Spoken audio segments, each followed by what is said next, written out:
إلى كل الناس اللي يعرفون أحد مثل حسين، شاب متفائل رغم الظروف المحيطة به، متفائل رغم بساطة الرزق مالته، بشوش.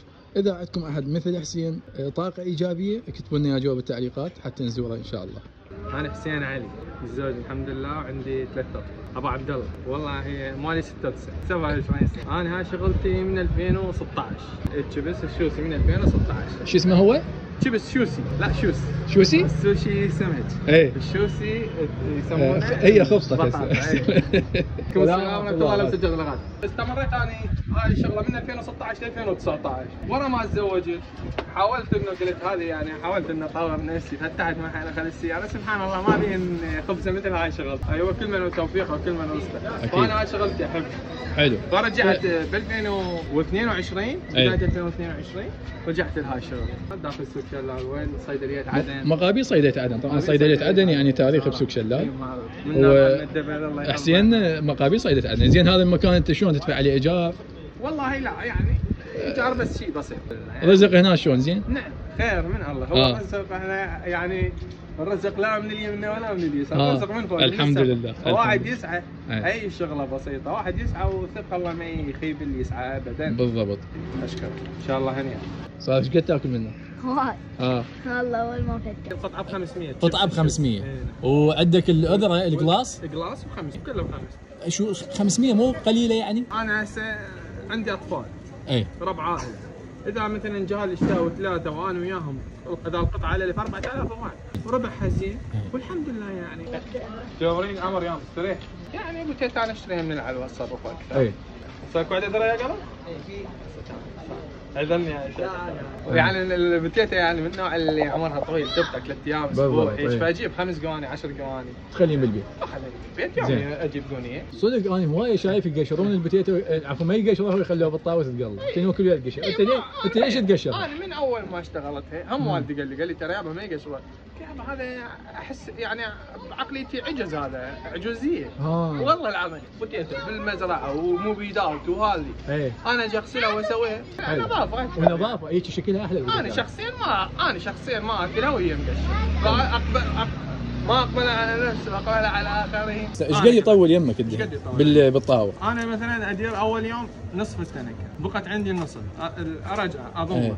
ثاني يوم ادير ربع، ثالث يوم ادير ربع. خلصت التنكه، البقعه اللي عندي اشيله يبقى نظيف، بس ما اعوفه وادير فوقه. اشيله انطيه عندي عوائل يعني متعفن واحط تنكه جديده. هسه هذا الدهن صار له ايش قد؟ هذا الدهن هسه الى اليوم يعني اليوم الرابع. اليوم الاخير. اليوم بنهايه اليوم تبدله كله، مع العلم انه نظيف اذا مثل ما تشوفون يعني. يوميا كم وحده تاكل منه؟ 3 2 بتيته وذره. يعني انا انصح العالم تشتري منه. اكو واحد هناك ب 56 دولار. 2 هاي الذره ابدا بها اولا يعني قواطع كبار تجي كيلو ونص كيلوين الماك. عده نوعيات يعني تستوي على البخار. يعني جدر وبيمصفي.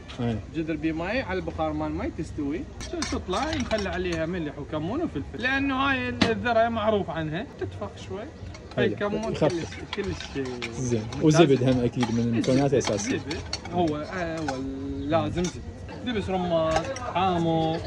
وهاي النكهه هاي كلش طيبه. انا عن تجربه سويت عده نكهات عده خلطات ما طيبه، بس هاي النكهه كلش طيبه اللي هي مشويات وكنتاكي. فتشي يعني ممتاز وياها، يقعد وياها تمام.